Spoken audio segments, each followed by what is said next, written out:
রিকশাওয়ালাদের আমি আর ১ টাকাও ভাড়া বাড়িয়ে দিব না। এরকম একটা পোস্ট আমি করেছিলাম। সেখানে এই হৃদয়ে ছোঁয়া মন কমেন্ট করেছে যে, "কেন এমন বলা?"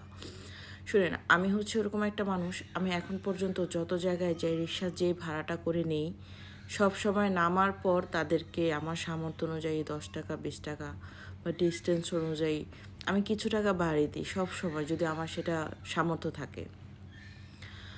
কিন্তু এই যে আমি কেন এই কথাটা বলেছি যে তাদেরকে আর কোনোদিনও ৳১ অতিরিক্ত দিব না। এটা বলার কারণ হচ্ছে যে আমরা যদি তাদেরকে সারা বছর সহানুভূতি দেখাতে পারি, আমাদের যখন বিপদ হবে, আমাদের সন্তানদের যখন বিপদ হবে, আমরা কি তাদের কাছ থেকে আরেকটু রিপিট সহানুভূতি আশা করতে পারি না? দেখবেন যে কোথাও বৃষ্টি হলে আপনি একটা ছোট্ট বাচ্চা নিয়ে দাঁড়িয়ে আছেন। এর আগে আমি একটা আপুর ভিডিও দেখেছিলাম যে আপু একটা বাচ্চা নিয়ে প্রায় ৪ ঘন্টার মতো বৃষ্টিতে ভিজেছে। রিকশাওয়ালা ৳৩০০ র ভাড়ায় ৳১,০০০ তার কাছে দাবি করেছে। কিন্তু এর কম সে নিয়ে যাবে না। সিএনজিওয়ালা।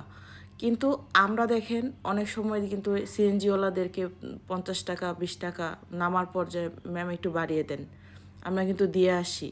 তা আমরা যদি সারা বছর তাদেরকে বাড়িয়ে দিতে পারি, যখন আমাদের সন্তানেরা ঝলসে গেছে হসপিটাল নিয়ে যাওয়া প্রয়োজন ছিল, তখন তাদেরকে উচিত ছিল না যে আমাদের প্রতি সহানুভূতি দেখানো? তাদের তো উচিত ছিল যে এমনিতেই বাচ্চাদেরকে সার্ভিস দেওয়া। সেখানে তারা ৳১০০ র ভাড়া ১,০০০, ৳১,৫০০ পর্যন্ত নিয়েছে।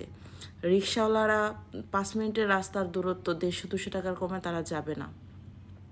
২ মিনিটের রাস্তার জন্য ৳১,০০০ ভাড়া। এটা তো কোনো মানুষের কাজ হতে পারে না।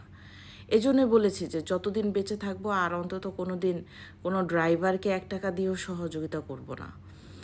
তো এটা আসলে এই ক্ষোভ থেকেই বলা। এতদিন যা করেছি, অনেক সহযোগিতা করেছি। আমি আজ পর্যন্ত কোনো ড্রাইভারের গাড়িতে উঠেছি, নামার পর তাকে কিছু টাকা বাড়িয়ে দেইনি, এরকম কখনো হয়নি।